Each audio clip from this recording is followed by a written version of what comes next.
मर्माहत करने वाली घटना, टुकड़े पुलिस गिन रही है, अभी तक टुकड़े मिल नहीं रहे। वहाँ चरमपंथी ताकतें सक्रिय हो रही है, वहाँ के जल जंगल जमीन पर उनका कब्जा कर रहे हैं, उन प्राकृतिक संसाधनों पर ये कब्जा कर रहे हैं। तालिबानी संस्कृति और उसको फांसी की सजा तक पहुंचाने की दिशा में सरकार प्रयास करे। नमस्कार, आप देख रहे हैं द न्यूज पोस्ट। मैं हूं रंजना। झारखंड विधानसभा का शीतकालीन सत्र का आज पहला दिन था। काफी विरोध प्रदर्शन विपक्ष के द्वारा सदन की शुरुआत में ही की गई।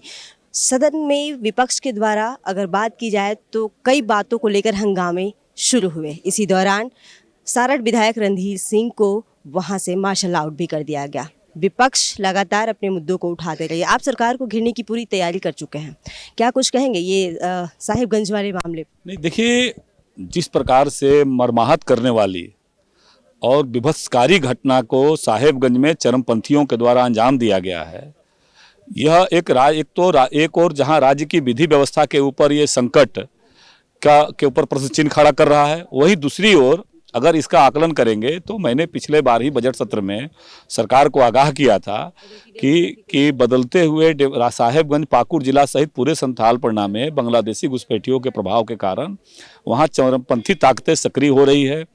वहाँ परिणाम दिखने लगे। निश्चित रूप से ये इस प्रकार की क्रूरतम तरीके से घटना करना, जिस प्रकार से वहाँ की बहु बेटी संथाल और पहाड़िया जनजाति से जुड़ी हुई बेटियों का बड़ी संख्या में वहाँ शादी लोग कर रहे हैं, और शादी ही नहीं कर रहे हैं, वहाँ के जो स्थानीय स्वशासन है, खास करके पंचायती राज का जो स्वशासन है, उस पर काबिज हो रहे हैं।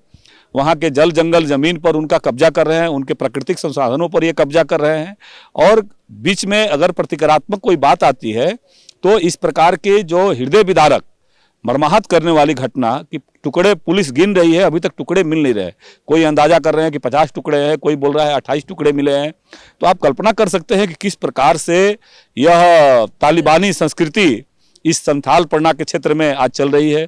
अंकिता का, हमने बेटी अंकिता के बारे में देखा कि दुमका की बेटी के साथ किस प्रकार का हुआ, और इसीलिए हमने सरकार से मांग किया कि एक तो उस घटना में जो शामिल लोग हैं, अपराधी है, स्पिरिट राइट करा करके और उसको फांसी की सजा तक पहुंचाने की दिशा में सरकार प्रयास करे, और दूसरा सरकार एक आयोग गठित करके या विशेष कार्यबल गठित करके साहेबगंज पाकुड़ जिला में जो जनसंख्या असंतुलित हुई है, जो बांग्लादेशी घुसपैठियों के बढ़ते हुए प्रभाव के कारण अतिवादी ताकतों का सक्रियता बढ़ी है, इस पर सरकार सदन के अंदर एक श्वेत पत्र लाकर लेकर के आए कि क्या कौन कौन सा गतिविधि बढ़ा है, कैसे। महिलाएं ज्यादा असुरक्षित महसूस कर रही है। महिला आयोग में अध्यक्ष पद जो है वो विहीन है, क्या कुछ नहीं, ये तो हमने कहा इसीलिए कि सरकार संवेदनशीलता की सारी हदें पार कर रही है।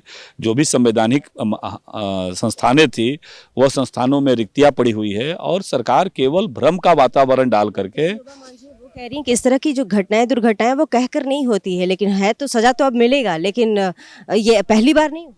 नहीं, यही तो मैंने कहा कि संवेदनशीलता की शिकार हो रही है सरकार, संवेदनशीलता की शिकार हो रही है। इस प्रकार के अतिवादी चरमपंथियों का ताकते उस इलाके में बढ़ रहा है, और सरकार, सबसे बड़ी विडंबना है कि माननीय मुख्यमंत्री जी उसी जिले से आते हैं, दूसरे कांग्रेस के विधायक दल का नेता भी उसी जिले से आते हैं, और उसके बावजूद भी इस प्रकार की घटनाएं हो रही है। तो आप समझ सकते हैं कि कानून व्यवस्था का स्थिति किस प्रकार का है।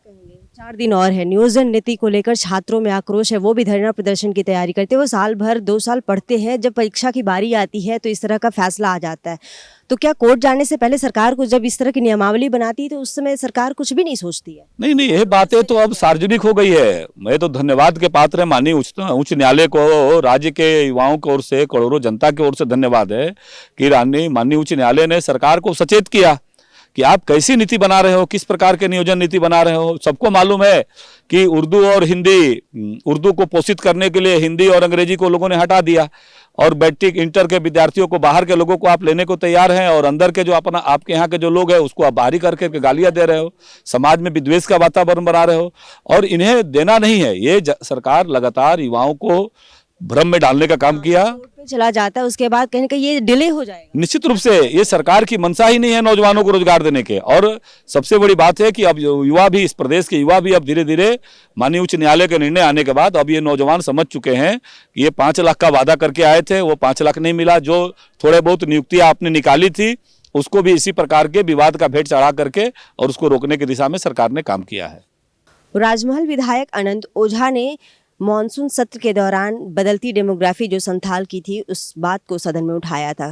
हालांकि सदन में इस मैटर को उस समय उठाया गया था, लेकिन अभी जो शीतकालीन सत्र है उसके 2 दिन पूर्व ही साहिबगंज से इस तरह की निर्मम एक आदिवासी पहाड़िया बेटी की हो जाती है। उसके बाद विपक्ष लगातार सदन में सरकार को घेरने की कोशिश की। खैर, इस पूरे मुद्दे को लेकर अगले 4 दिन इस बार विधानसभा का जो ये शीतकालीन सत्र है ये हंगामेदार रहने के आसार हैं। तमाम ऐसी अपडेट्स के लिए बने रहिएगा द न्यूज़ पोस्ट के साथ। नमस्कार।